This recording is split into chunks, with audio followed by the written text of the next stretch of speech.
Ça fait plaisir. Ah, c'est trop de belles là-bas.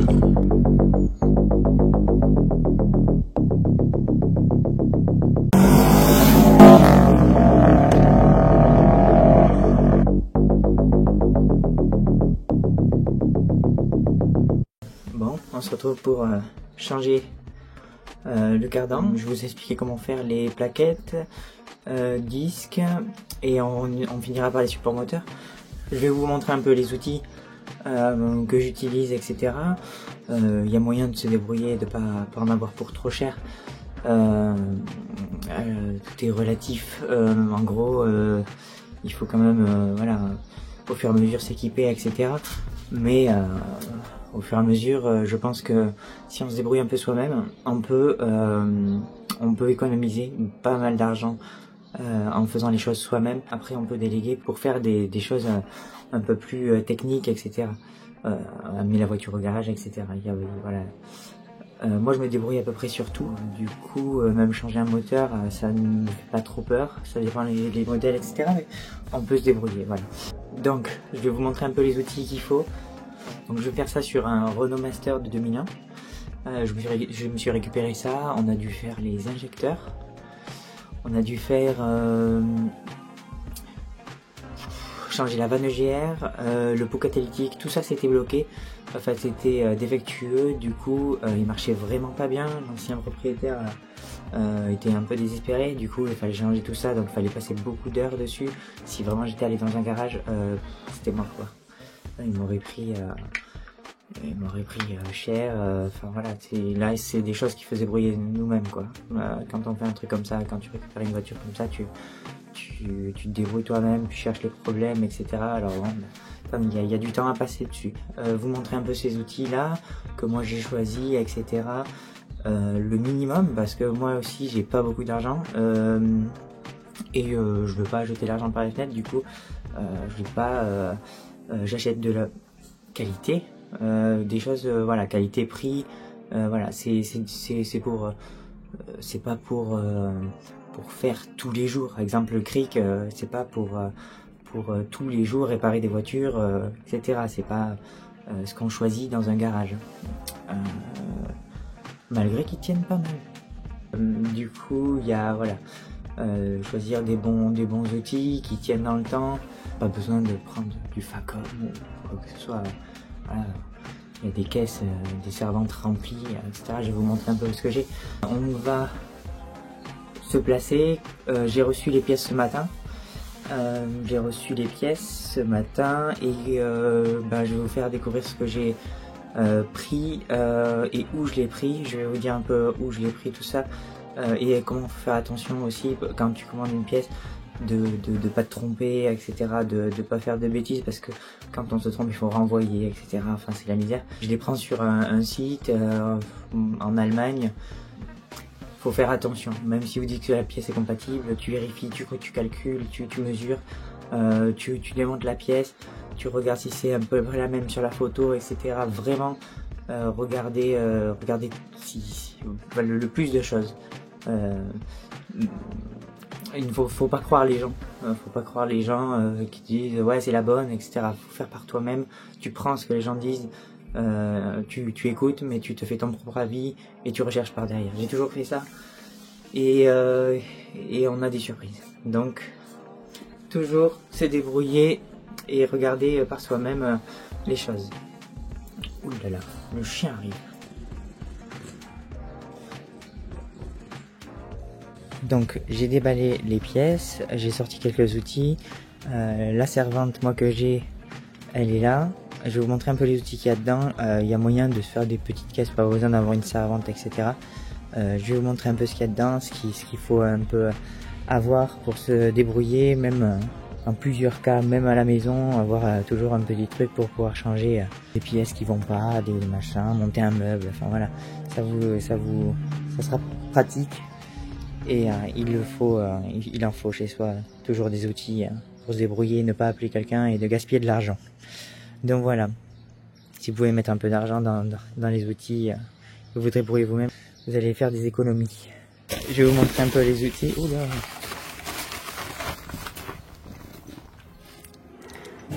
Hop là.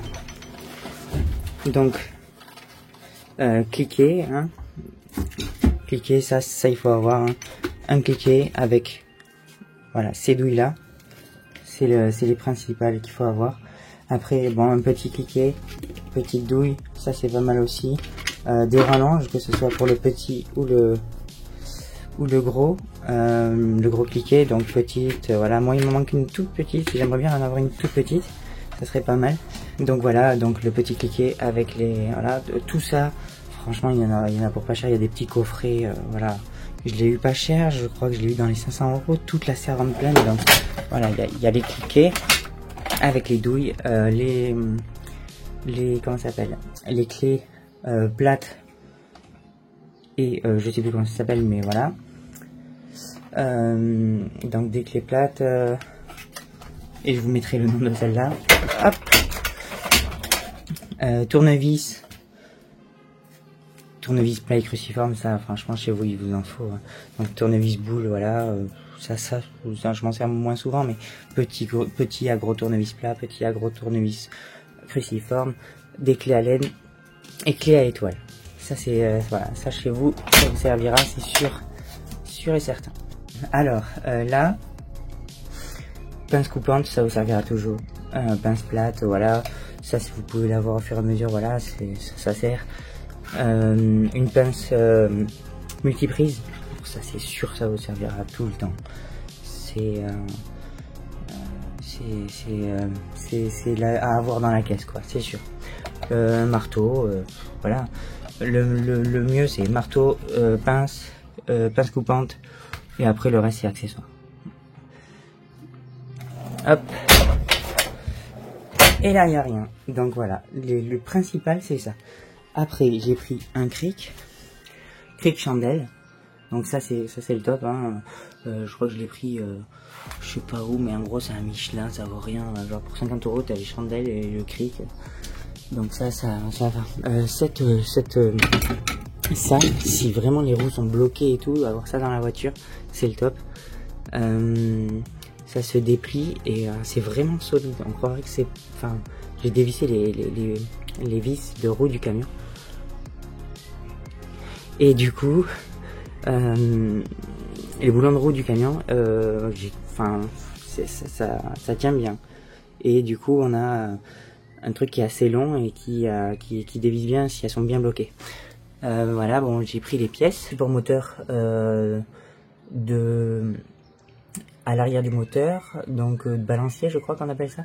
Support moteur du haut, j'ai pas pris celui de la boîte, il y en a un troisième mais je l'ai pas pris. Et le cadran neuf. Donc j'ai mesuré, hein. J'ai pris le nombre de dents. J'ai mesuré avant de la commander. J'ai regardé la longueur entière, le nombre de dents ici au fond, le nombre de dents. Si c'est vraiment, par exemple ici là, si c'est vraiment un comment dire, un cardan qui a la direction assistée. Ça il faut vraiment regarder, direction assistée ou pas. Donc là c'est ces dents là. J'espère vraiment que c'est le bon. Normalement ça doit être le bon. Voilà. Après j'ai pris ça c'est un peu à avoir aussi, un dégrippant, ça enlève l'humidité, etc. Un peu comme le WD-40, mais ça c'en est un autre. Et un nettoyant frein, au cas où ça soit sale, etc. Et à nettoyer quand on a fini de travailler dessus, un peu de nettoyant frein pour enlever la graisse sur les vis, etc. Alors on va commencer à démonter la roue, etc. Et on passe au changement de la pièce, du cardan, et je vous montre en même temps les freins, les disques, comment on fait, etc. Allez, on y va. Allez, on y va. Oh putain, c'est la merde. Donc frein à main. Je vais commencer par dévisser la roue parce que sinon si je lève avant, la roue va tourner, donc ça va être moins évident de dévisser la roue. Donc je dévisse la roue et je monte le véhicule sur la chandelle. On se retrouve de suite.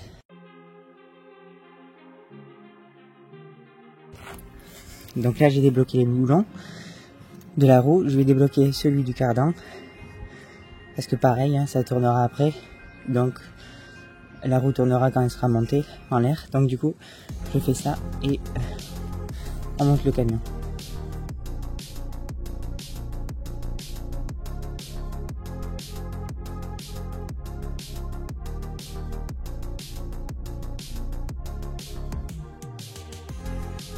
Voilà, je le redescends sur la chandelle quand même, mais je laisse le cric dessous, mais il en appuie sur la chandelle.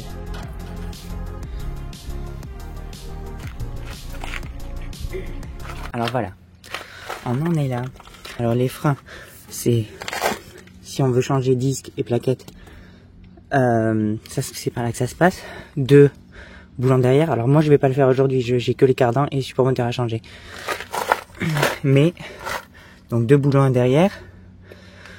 Avec un tournevis, on essaye d'écarter les mâchoires, les plaquettes, de les retirer un peu parce qu'il y a un bord du disque qui est abîmé.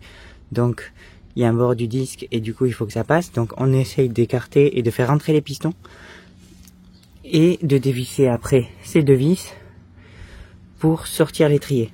Dès qu'on a sorti l'étrier, on enlève les plaquettes, on repousse les pistons avec un tournevis, etc.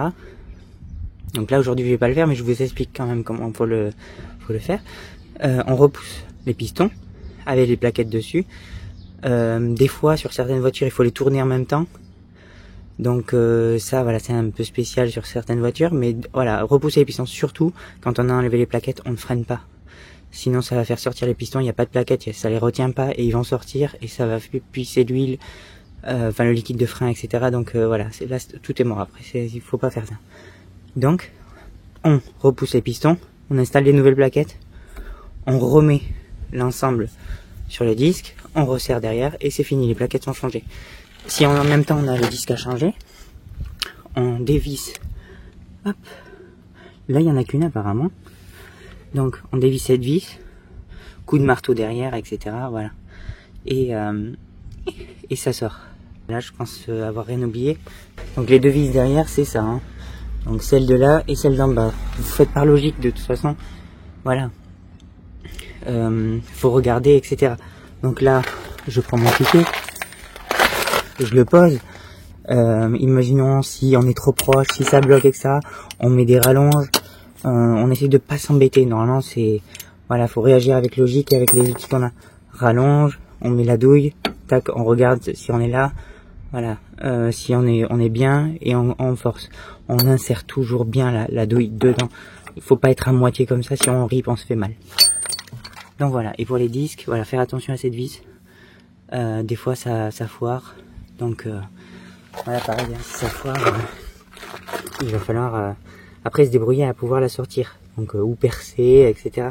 Et avoir une nouvelle vis derrière. Voilà, quand vous avez fait les freins, vous remontez.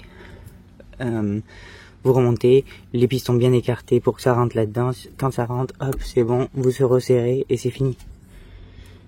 Vous économisez déjà un changement de plaquette.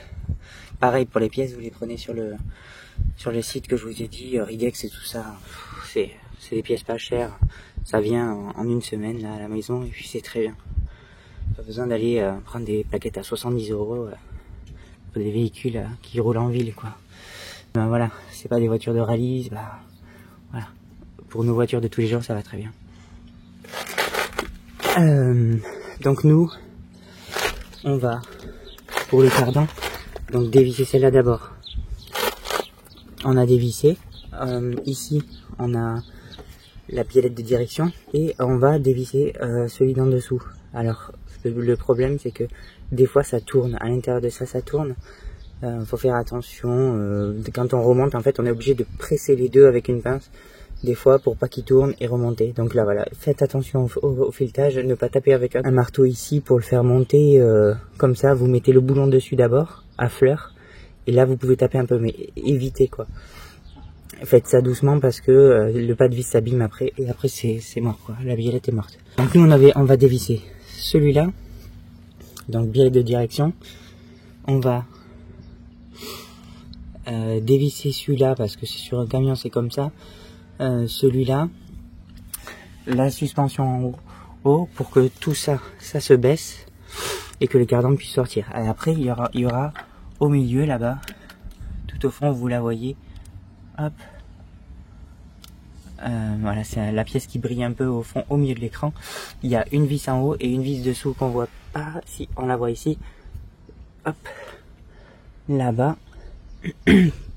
Elle doit être par là, je vois pas bien. Mais en gros, c'est une ici, une en bas, pour que le cardan puisse sortir. Voilà, ça va se baisser. Et voilà, il faut un peu mascagner pour que ça sorte. En gros, voilà, faut le baisser, faut le tirer, faut sortir ça d'abord et après on tire. Donc, voilà, on va dévisser ça. C'est pareil pour ça, je vais utiliser des grandes rallonges. Je vais pas aller jusqu'au fond dessous m'embêter, je vais utiliser des grandes rallonges et je vais le dévisser carrément d'ici. C'est de la 10, je vais prendre ma 10 et je vais dire rallonge, plus grande rallonge et je dévisse de ici. Je vais même pas me mettre dessous le véhicule. Pour voilà. Donc c'est pour ça qu'avoir quelques outils et tout ça, ça vous simplifie la vie. Il faut juste réagir par logique. Après, attention que l'huile de boîte ne sorte pas par le bout du cardan, donc le bout de la boîte, dans le cardan, ce qui est enclenché. Donc mettre un truc dessous. Moi je sais que ça fuit pas, mais d'autres, des fois, ça fuit. Donc, enfin, ça fuit. L'huile sort de la boîte, donc il faut récupérer et remettre dans la boîte après, et faire le niveau de boîte. Donc ça, je vous laisserai vérifier en fonction de votre véhicule. Ben nous, on va commencer. Donc, suspension, celui-là, parce qu'il va falloir que ça vienne vers moi, pour que celui-là sorte, et pouvoir sortir le cardan entier. Donc voilà.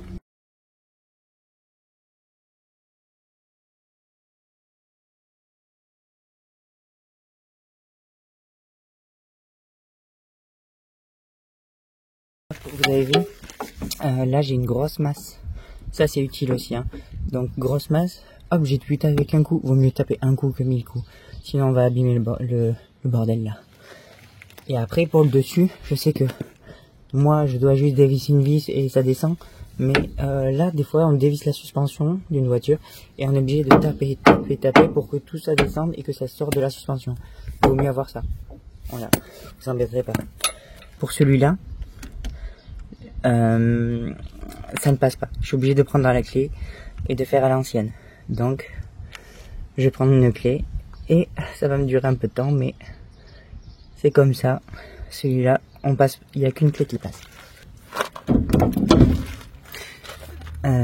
J'ai la caméra qui a bugué et ça fait un zoom. On n'a pas vu mon démontage. Ici, je suis passé avec une clé comme ça. Ici. Parce qu'il n'y a que cette clé qui passait. Donc j'ai pas pu prendre la cliquer, donc hop, je monte et je suis passé comme ça. Tac. En haut, j'ai dévissé celle-là, donc rien de spécial. Hein. Cliquez. Tac. Hop, hop, j'ai démonté. La vis est sortie. Après, ça voulait pas sortir, donc j'ai pris ma masse et j'ai mis un coup là-dessus, même pas en descendant, là-dessus pour débloquer. Hop. Et ça descend. Donc en appuyant, ça descend. Donc là, il va falloir que je sorte ça. Donc en baissant, je le sorte. Et ça va venir vers moi. On fait attention au câble. Là, ici, le câble ABS. Hop, je le sors. Que ça tende pas trop dessus. Voilà. Tac, tac. Je peux même le sortir de là-haut. Et d'ici, comme ça, j'ai un peu de mou. Etc. Voilà. Ok. Donc ça, donc là voilà, sur une voiture, je pense qu'il va falloir taper, là ça descend, et hop, on pousse vers le bas, et on le tire. Bon, il faut que je retire ça, en baissant, et du coup, voilà, ça va sortir. Donc on dévisse le cardan avant. Si on peut pousser ça, on peut, donc voilà. On peut, comme ça arrache pas l'ancien cardan. Si on doit le renvoyer en consigne, on sait jamais. Donc voilà, je démonte tout ça, et on continue.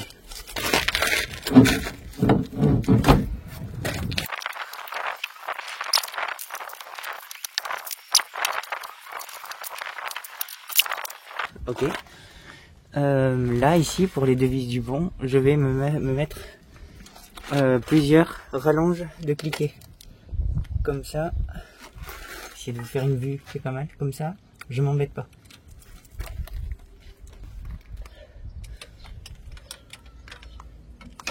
Hop, voilà. Comme ça, je suis pas sous le moteur en train de me faire mal au dos.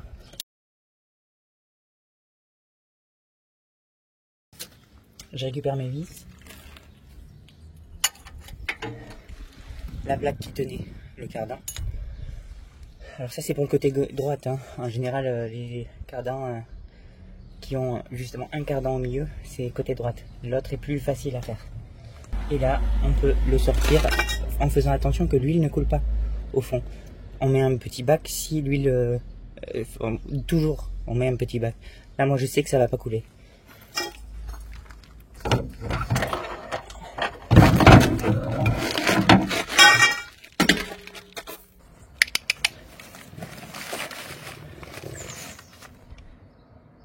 Alors, je viens de remonter le cardan neuf, tac tac, qui va jusqu'au bout. Je vais remonter la plaque qui va là, qu'on a démontée tout à l'heure. Hop, enfin je vais la remonter, ouais, de façon à ce qu'il soit bien plaqué là-bas et qu'on puisse bien le remettre dans le petit trou ici. Donc important, on le remet d'abord, sinon il va s'enlever et ça va nous embêter. Il y a ça. Et après, ben, je remonte le reste, ce qu'on a démonté tout à l'heure. Donc voilà, ça, je le baisse un peu, je force, j'enclenche celui-là, je mets le boulon, je remets la direction, je remets la suspension en haut, et je revise tout après, les vis qui est en dessous, enfin les vis de roue et le vis de cardan qui est devant, ici. Donc voilà, allez on y va.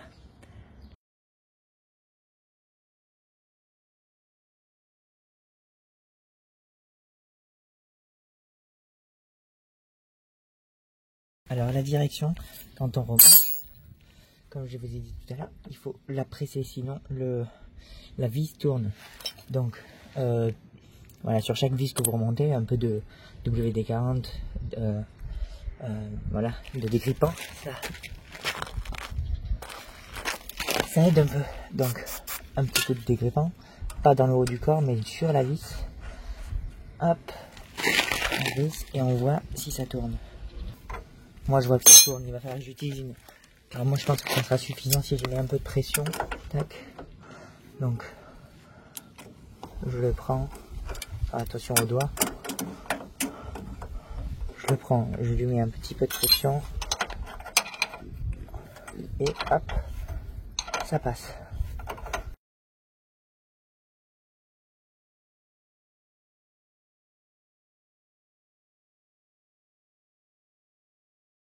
La vis de la suspension c'est fait en haut, celle que j'ai démontée tout à l'heure aussi. Et là, enfin on recontrôle tout quand même, hein. Et après, hop, celui-là. Donc celui-là on le serrera roue par terre. Comme ça on peut le serrer. Donc là on la prend juste, mais on ne l'oublie pas surtout.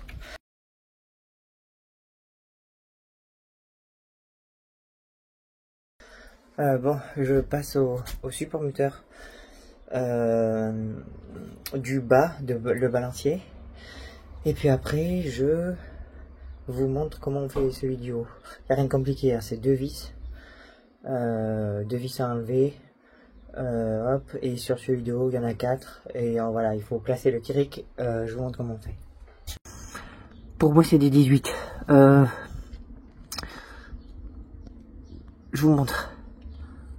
La pièce est là, je sais pas pourquoi il y a un effet de lumière. Là, il y a un vis là et un vis là. Donc, je vais les défaire. Alors, je vais pas pour tenir le téléphone en même temps. Je les défais. Et hop, je remets le neuf à la place. Et je resserre ces deux vis. On serre bien, mais pas comme un taré, quoi.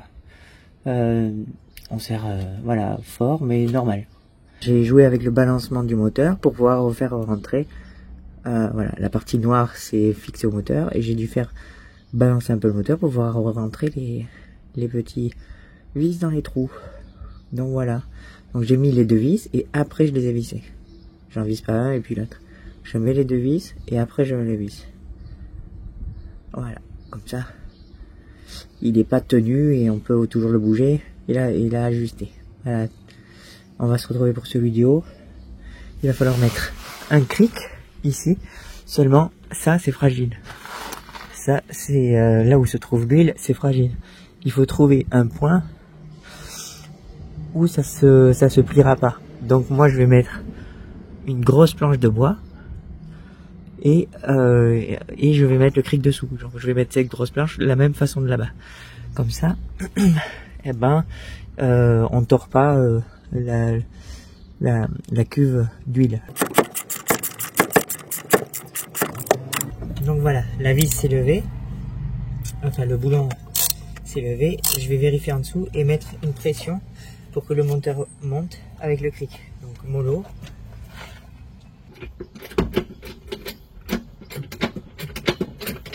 Et là? Ouais, ça monte. Donc là j'ai dévissé, j'ai monté le moteur.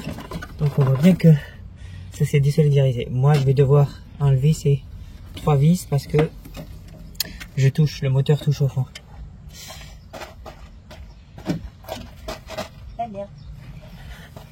Il est où Makio? Là. Hein? Crac.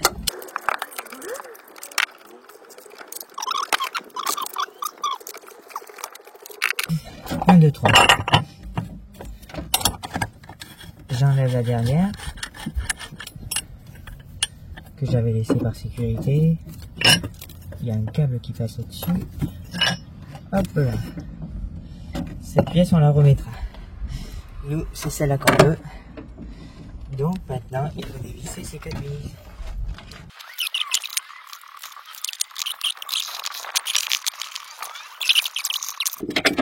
On regarde toujours si c'est les mêmes pour voir s'il n'y a pas des endroits spécifiques à les remonter. Tac tac. Oula, ça a bougé. Hop. Donc là il y a 2 pièces. J'ai l'impression que celle-là il faut la. Bon, elle est collée. Je vais la taper. Donc nous c'est cette pièce. Elle est un peu moulasse. Donc vous voyez elle est. Là c'est tout sec, c'est dégueulasse.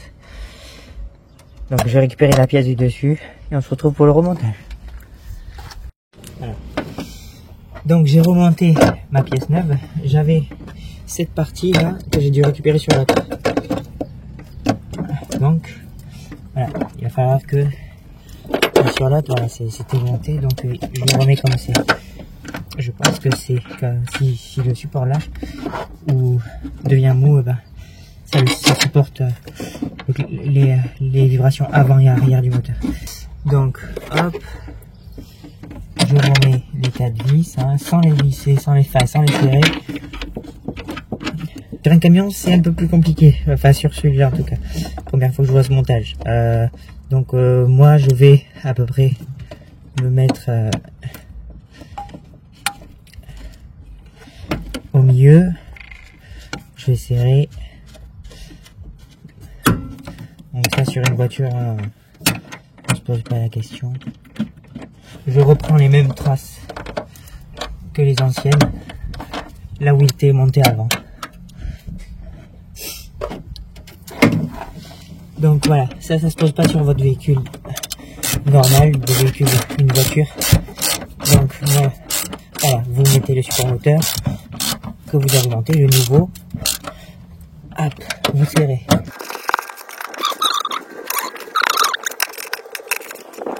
Et après,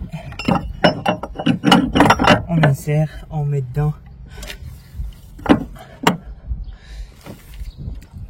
Et il va falloir d'abord visser ce côté-là. Jamais ce côté-là avant. C'est super fragile. Cette partie-là, dans le moteur, c'est fragile. Donc je tire le moteur. C'est de l'aluminium, tout ça. Donc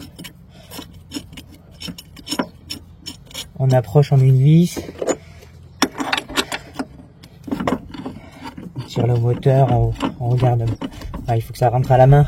Faut pas forcer à la clé des premiers tours, quoi. Hop, on avance à la main. Hop, la deuxième je l'ai bien avancée. Je colle les vis.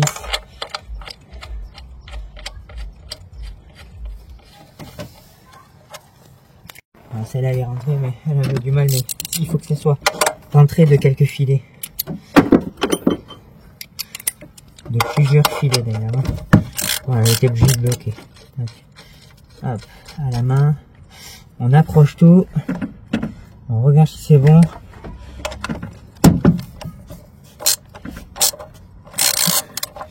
On en serre une, un peu.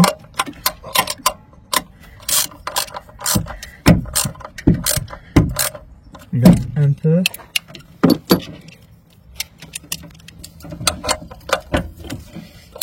Et la dernière, un peu plus fort. Alors, comme on va serrer. Donc, pas trop non plus. C'est du comment ça s'appelle? C'est de l'aluminium. Après, on est bien dedans. On voit que ça ballotte. Et on peut redescendre le cric pour aller jusqu'en butée pour qu'il se pose sur le support moteur. Que le moteur se pose sur le support moteur. Parce que là, il est toujours en l'air suspendu. On y va.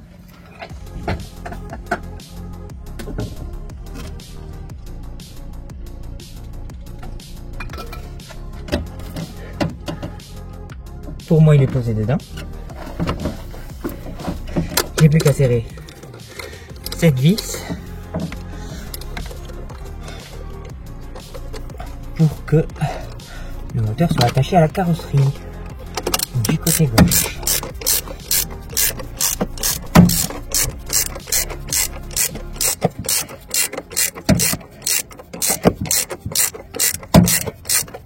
Alors, souvent c'est celui du dessous qui s'abîme en premier, c'est le premier qu'on a changé quand on passe les vitesses, le cloc-cloc, le balancement du moteur, quand on accélère et quand on lâche l'accélérateur, donc du coup c'est celui-là. Après celui-là en deuxième et après celui du boîte. Il y en a un à la boîte qu'on n'aura pas fait aujourd'hui. Ça pareil, on serre, tranquille. On serre bien quand même. On force un peu. Normalement, on est bon. On a tout fait. Si vous avez des questions, n'hésitez pas. Et j'essaierai de vous répondre en commentaire. Un bisou. Ça fait plaisir. Ah, moi c'est trop de belle là-bas.